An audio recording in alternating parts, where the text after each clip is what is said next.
26 तारिख रविवार दिन सरस्वती शिशु विद्या मंदिर मधुबन स्थित विद्यालय प्रांगण में साधारणतंत्र दिवस अनुष्ठित हो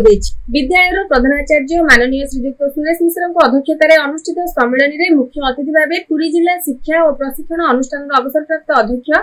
माननीय श्रीजुक्त चंडेश्वर महापात्र और पुरी जिला स्कूल अवसरप्राप्त शिक्षयित्री माननीय श्रीमती संयुक्ता मिश्र राष्ट्रीय ध्वजा उत्तोलन पूर्वक उत्सवर शुभारंभ करथिले। विद्यालय परिचालना समितिर उपसभापति माननीय श्रीजुक्त प्रसन्न कुमार नायक, संपादकीय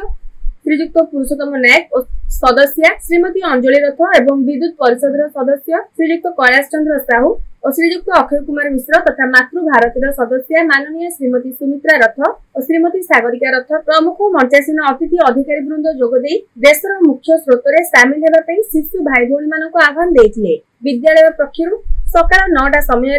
प्रभात फेरी कार्यक्रम अनुष्ठित होता। विद्यालय भारतीपुर स्थित संस्कार केन्द्र में 76तम गणतंत्र दिवस पालन कर शिशु भाई भौणी मानक मिष्टान्न बंटन कर कार्यक्रम सांग कर।